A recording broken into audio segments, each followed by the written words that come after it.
Assalamualaikum warahmatullahi wabarakatuh. Selamat pagi anak-anak.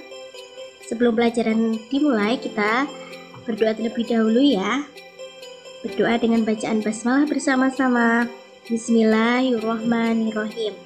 Pagi hari ini Budita akan menjelaskan tentang tema 1, hidup rukun. Sebelumnya Budita akan bertanya, apa itu hidup rukun? Hidup rukun adalah hidup saling menghormati dan saling menghargai. Nah, di sini ada 4 contoh gambar nih tentang hidup rukun. Yang pertama, ada gambar yang sedang berbagi makanan. Kemudian ada gambar tentang kakak yang sedang membantu adiknya belajar. Yang ketiga ada gambar tentang bersepeda bersama. Dan yang terakhir ada gambar tentang kerja bakti di kampung. Itulah beberapa contoh hidup rukun yang perlu anak-anak ketahui. Baik anak-anak, kita akan belajar tentang subtema 1, hidup rukun di rumah. Penguatan bahasa Indonesia akan belajar tentang menjelaskan ungkapan dalam teks. Apa itu ungkapan? Ungkapan adalah gabungan beberapa kata yang memiliki makna baru. Di sini ada teks cerita. Kita akan cerita sedikit tentang ayah dan ibu yang menyayangi Mutiara dan Udin. Suatu hari ayah membawakan buah tangan untuk Mutiara dan Udin. Mutiara mendapatkan buku cerita. Udin mendapatkan mainan. Mutiara dan Udin berterima kasih kepada ayah dan ibu. Mutiara dan Udin tidak saling berebut oleh-oleh. Ayah dan ibu bahagia melihat buah hati mereka selalu rukun. Dalam teks cerita yang Budita barusan bacakan, ada 2 makna ungkapan. Nah, inilah artinya bahwa buah tangan adalah oleh-oleh. Buah tangan maksudnya bukan berarti buah yang ada di tangan ya anak-anak. Jadi buah tangan itu ada artinya. Di sini artinya oleh-oleh. Dengan buah hati yaitu artinya anak. Itulah beberapa makna ungkapan atau contoh makna ungkapan yang perlu anak-anak ketahui. Baik anak-anakku sekalian, lanjut ke pembelajaran 2, masih di muatan bahasa Indonesia. Budita akan menjelaskan ungkapan dalam teks. Teks di sini adalah contoh percakapan yang memuat makna ungkapan. Di sini ada Udin dan Mutiara. Buku kakak banyak sekali. Kakak emang senang membaca buku? Wah, kakak memang pantas nih dijuluki kutu buku. Ayo, kamu juga harus rajin membaca. Ini ada buku cerita bagus, judulnya Bintang Lapangan. Ceritanya tentang apa, Kak? Ceritanya tentang pemain sepak bola yang rendah hati, meskipun sudah terkenal. Berarti dia tidak besar kepala ya? Terima kasih ya, Kak. Saya boleh meminjam buku kakak? Sama-sama, Dek. Ayo, anak-anakku sekalian. Dari contoh percakapan yang Budita baca, ada berapa nih makna ungkapan? Ya, betul sekali. Ada 3. Yang pertama, kutub buku. Kutub buku bukan berarti bukunya ada kutunya ya, tapi di sini ada artinya. Kutub buku adalah suka membaca atau orang yang suka membaca. Nah, yang kedua ada bintang lapangan. Bukan berarti lapangannya ada bintangnya ya, tapi bintang lapangan artinya pemain terbaik. Dan yang terakhir ada kata rendah hati yang berarti tidak sombong. Ya, bagus anak-anakku sekalian. Itulah tadi penjelasan tentang makna ungkapan. Terima kasih anak-anak atas perhatiannya. Budita ucapkan terima kasih. Dengan beberapa ungkapan yang sudah Budita sebutkan tadi, di sini akan Budita jelaskan lagi tentang memaknai ungkapan. Ungkapan itu terdiri dari beberapa kata. Nah, ungkapan juga dapat disusun dari salah satu kata yang sama. Perhatikan nih contoh-contoh ungkapan berikut. Ada cepat kaki ringan tangan yang artinya suka menolong. Ada buah hati yang artinya anak. Berat hati artinya tidak ikhlas. Rendah hati artinya tidak sombong. Tinggi hati artinya sombong. Dan yang terakhir adalah kepala dingin yang artinya tenang dan sabar. Mudah bukan anak-anak? Nah, sekarang anak-anak sudah tahu ya tentang apa itu ungkapan? Sekarang anak-anak, kita coba yuk mencari ungkapan dalam percakapan lagi. Iya, betul sekali. Nanti Bu Dita akan bacakan percakapan. Nah, anak-anak, coba deh cari makna ungkapan yang ada di percakapan itu. Sekarang Bu Dita bacakan ya. Di sini ada percakapan tentang Ayah dan Udin. Hari Minggu nanti kita akan berwisata. Kalian ingin pergi kemana? Aku ingin pergi ke kebun binatang. Bagaimana kalau ke pegunungan saja? Wah, ada dua pendapat nih. Mana yang akan kita pilih? Liburan kali ini saya ingin ke kebun binatang. Mari kita ambil jalan tengah. Ada yang mau mengajukan usul? Gini saja, saya punya usul. Liburan kali ini kita pergi ke kebun binatang. Liburan selanjutnya kita pergi ke pegunungan. Kakak, baik sekali. Maaf ya kak, aku sudah bicara terlalu keras tadi. Baik, aku setuju. Itulah manfaatnya kalau persoalan diselesaikan dengan kepala dingin. Kalian memang anak-anak yang hebat ya. Coba anak-anakku sekalian, ada berapa mana ungkapan di dalam percakapan tersebut? Ya betul sekali, ada dua ungkapan yang dapat kita temukan. Apa itu? Yang pertama adalah jalan tengah, dan yang kedua adalah kepala dingin. Yang artinya apa sih? Jalan tengah artinya musyawarah. Kepala dingin artinya tenang dan sabar. Hebat anak-anakku sekalian, sudah bisa menemukan makna ungkapan dalam teks maupun dalam percakapan. Muatan SPDP pembelajaran pertama, membedakan panjang dan pendek bunyi pada lagu. Bunyi yang dikeluarkan saat bernyanyi sangatlah berbeda-beda. Ada bunyi yang panjang dan ada yang pendek. Bunyi yang panjang dinyanyikan lebih lama dari bunyi pendek. Anak-anak sudah tahu ya, lagunya Peramah dan Sopan, ciptaannya Pak Dal. Apakah sudah dapat membedakan panjang pendek bunyi pada lagu? Nah, betul sekali, bunyi yang panjang terdengar lebih lama dibandingkan bunyi yang pendek. Nih, ada contohnya, mana yang panjang dan mana yang pendek. Tapi sebelumnya, kita akan menjelaskan tentang tekanan kuat dan lemah pada lagu. Lagu dapat dinyanyikan dengan tekanan kuat dan tekanan lemah. Tekanan kuat dinyanyikan dengan lebih kuat. Pada lagu Peramah dan Sopan, nada pendek itu dilambangkan dengan tanda titik tebal, dan nada panjang dilambangkan dengan garis panjang. Nah, ini dia. Bisa dilihat ya anak-anak ya, mana yang harus ditandai dengan nada pendek dan mana yang harus ditandai dengan nada panjang. Boleh dilihat dan boleh disimak dengan detail hati. Selanjutnya, penjelasan tentang panjang pendek bunyi dan tekanan kuat lemahnya pada lagu. Ayo, ingat nggak cara menyanyikan lagu Peramah dan Sopan? Pasti ingat ya anak-anak ya. Nyanyikan coba lagu tersebut dengan panjang, pendek, dan kuat lemah bunyi yang sesuai. Jadi, anak-anak perlu diketahui ya bahwa nada yang pendek biasanya dilambangkan dengan titik atau tanda titik tebal. Kemudian yang panjang biasanya dengan garis panjang.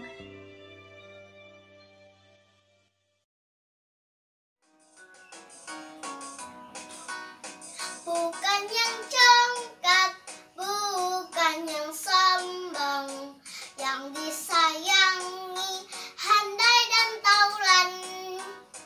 Hanya anak yang tak pernah bohong, rajin bekerja, peramah dan sopan.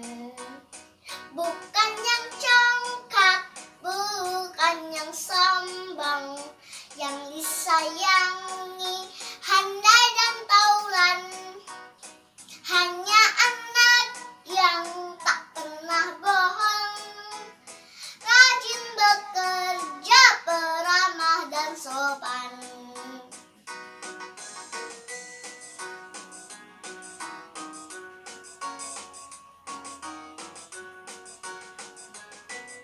Baik, selanjutnya anak-anak, kita akan menjelaskan tentang muatan PKN, pembelajaran kedua tentang simbol-simbol Pancasila. Sebelumnya, Budita akan tanya nih, Pancasila itu ada berapa sila? Iya, betul sekali, ada 5 sila. Yuk, perhatikan Budita. Sila pertama, ketuhanan yang Maha Esa, simbol bintang.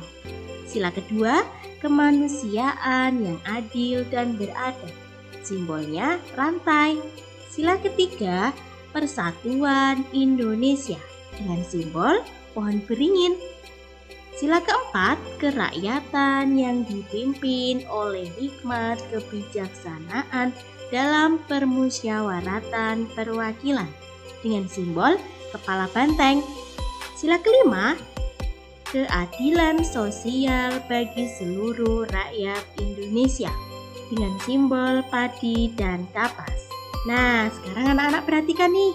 Di sebelah kanan anak-anak terdapat gambar burung Garuda Pancasila. Di situ ada beberapa simbol. Nah, diperhatikan lagi nih. Inilah bintang, ini rantai, ini pohon beringin, ini kepala banteng, dan ini padi dan kapas. Nah, di bawahnya ternyata ada tulisan Bhinneka Tunggal Ika. Apa sih artinya? Bhinneka Tunggal Ika artinya walaupun berbeda-beda tetapi tetap satu. Nah, anak-anak bisa lihat nih, untuk sila yang pertama ada gambar bintang, sila kedua ada gambar rantai, sila ketiga ada gambar pohon beringin, sila keempat ada gambar kepala banteng, sila kelima ada gambar padi dan kapas. Nah, anak-anak perlu dihafalkan ya.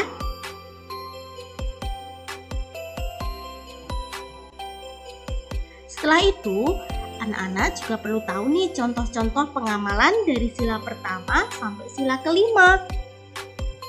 Dari sila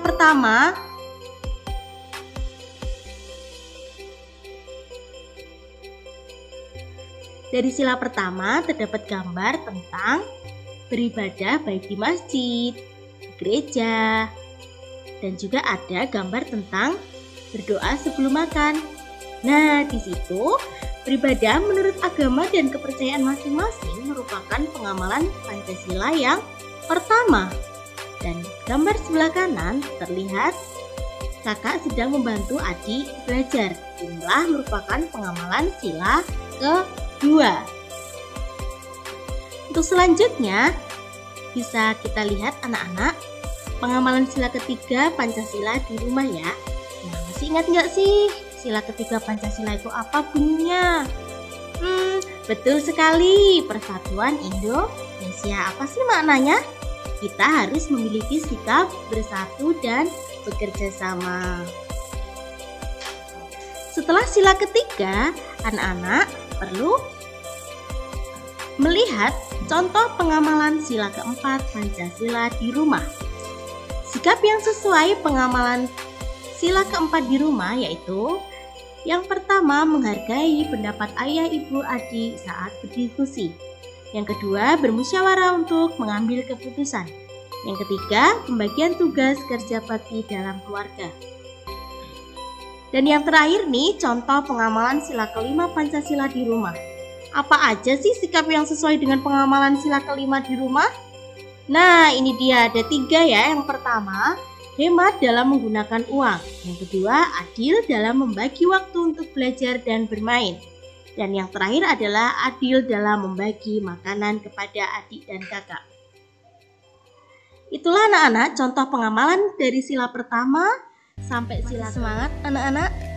Semoga tetap semangat dan tetap ceria ya. Nah, muatan matematika kali ini pembelajaran pertama adalah membilang banyak benda. Banyak benda lebih mudah dihitung dengan cara pengelompokan. Pengelompokan dapat dilakukan menggunakan benda atau kubus. Di sini bisa dilihat ya, ada rak-rak buku. Maksudnya apa sih ini Budita? Nah, Budita akan jelaskan ya. Mutiara menyimpan buku hadiah dari ayahnya di rak buku. Perhatikan susunan buku di dalam rak. Buku-buku tersebut tersusun sangat rapi. Nah, ada berapa banyak nih buku di dalam rak tersebut? Bagaimana ya agar kita lebih mudah menghitungnya? Di sini Udin bersama Mutiara mengelompokkan buku-buku yang ada di rak tadi. Tiap-tiap kelompok berisi 10 buku nih. Nah, di sini satu kelompok sama dengan 10-an, yaitu 10. Kalau 1, 2, 3, 4, 5, 50-an sama dengan 50. Bisa dilihat ya anak-anak ya. Jadi banyaknya buku Udin bersama Mutiara tadi ada berapa? 1, 2, 3, 4, 5. Jadi 50. Dan yang sebelah kanan ada berapa buku? 1, 2, 3, 4, 5, 6, 7. 7. Jadi banyaknya buku ada 57. Lanjut nih. Di sini ada kelompok buku.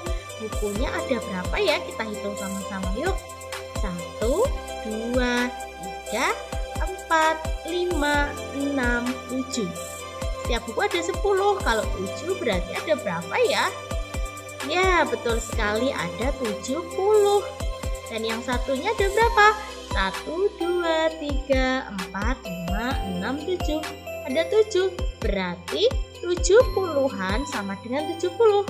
Banyaknya buku berarti ada 77. Ya, betul sekali anak-anak. Nah, sekarang perhatikan kembali nih buku-buku di dalam rak. Buku-buku di dalam rak dapat dikelompokkan sebagai berikut. Ternyata ada 10 tumpuan buku loh. Artinya rak buku berisi 100 buku. Nih bisa dihitung ya. 1, 2, 3, 4, 5, 6, 7, 8, 9, 10. Jadi ada 100. Nah, sekarang anak-anak amatilah gambar berikut ini. Baik, anak-anak amatilah gambar berikut ini. Hitunglah jumlah kubus dengan teliti. Satu kubus satuan berarti 1 ya anak-anak ya. 1. Kubus satuan berjumlah 10 digambarkan menjadi 1 kubus puluhan. Ini ada 10 ya. Nih berarti 10. Hitunglah jumlah kubus satuan berikut.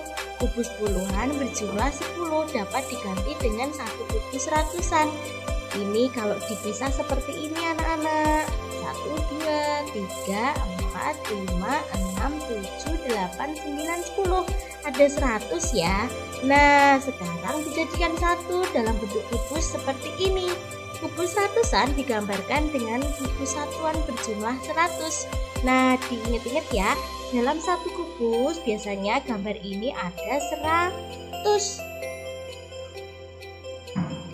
Nah, ini contohnya. Ini ada 1 kubus, kemudian ada kubus puluhan ya. Ini 10, ini 10, ini 10, dan ini terlihat satuan atau bijian ya. Di sini ada 100. Di sini ada 30 dan ada 8. Banyaknya kubus ada 138. Dibaca 138. Jangan sampai bacanya keliru ya anak-anak. 138 menjadi 138. Paham anak-anak? Ya.